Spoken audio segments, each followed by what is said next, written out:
একটু বলি যে চেতনায় আপনারা বিশ্বাস করেন। আপনারা মনে করেন একটি ভাষণ মানে মুক্তিযুদ্ধ না। একটা কথা বলি, শুনেন, পড়তে হবে, জানতে হবে, ইতিহাসটা পড়েন, জানেন, বিভিন্ন গুণীজনদের লেখাগুলো পড়েন, তারপরে বক্তব্য রাখেন, তারপরে স্ট্যাটাস দেন ফেসবুকে। আমি আপনাদের দলেরই একজন প্রয়াত নেতার লেখা একটি বই থেকে উদ্ধৃতি দিয়ে বলি, তার নাম হচ্ছে তাজউদ্দিন আহমেদ সাহেব, আপনারা সবাই চিনেন। তিনি যখন মুক্তিযুদ্ধের ঘোষণাপত্র লিখিত নিয়ে শেখ মুজিবুর রহমান সাহেবের বাসায় গেলেন, সেটা সই করানোর জন্য শেখ মুজিবুর রহমান সাহেব সেটা অস্বীকার করলেন যে না, আমি এখানে সই করবো না, তুমি যাও, ফেরত চলে যাও। তখন উনি ওখান থেকে বের হয়ে বিড় করে হাঁটছিলেন আর বলছিলেন, দিল মুজিব ভাই আমাদের সংগ্রামে পানি ঢেলে দিল, সব সংগ্রাম শেষ, 17 বছরের সংগ্রাম শেষ করে দিল।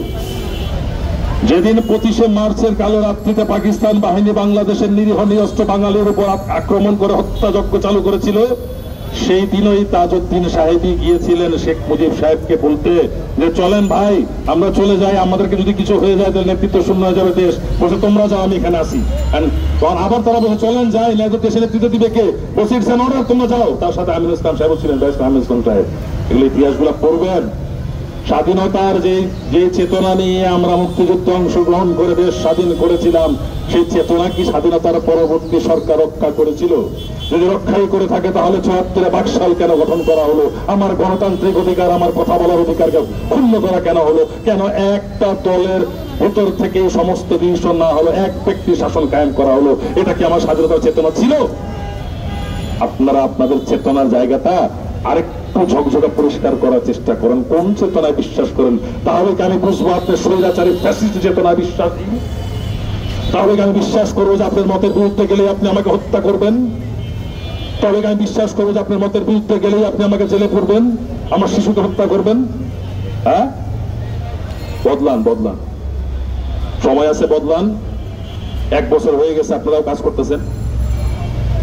আপনারা আপনাদের সময় কি করছেন সেটা তো আমরা জানি, আমাদের সমস্ত শিল্পী সহশিল্পীরা বর্ণনা করেছেন, আপনারা যারা সামনে আছে সাংবাদিক ভাইরাও জানেন, আর আপনারা যারা বলছেন তারাও জানেন তারা কি করেছেন। আপনারা দলীয় স্বার্থে একটি দলের পূজা করেছেন, ব্যবসা করেছেন। আপনারা কে কয়টা ছবিতে কাজ করেছেন, কে কয়টা নাটক করে কত টাকা পান, আমি একজন চলচ্চিত্র অভিনেতা, আমি জানি কে কত টাকা কামান। আপনাদের 25 কোটি 30 কোটি টাকা ব্যাংক ব্যালেন্স কি করে থাকে, এফডিআর কি করে থাকে, আপনাদের আমেরিকা বাড়ি থাকে কিভাবে, আপনারা রেঞ্জ রোভার গাড়ি চালান কিভাবে? নিশ্চয়ই তো ওই বান্দাবানি থেকে না, অভিনয় করে বাংলাদেশের রেঞ্জ রোভার গাড়ি। বাবা রে বাবা, এত সোজা না।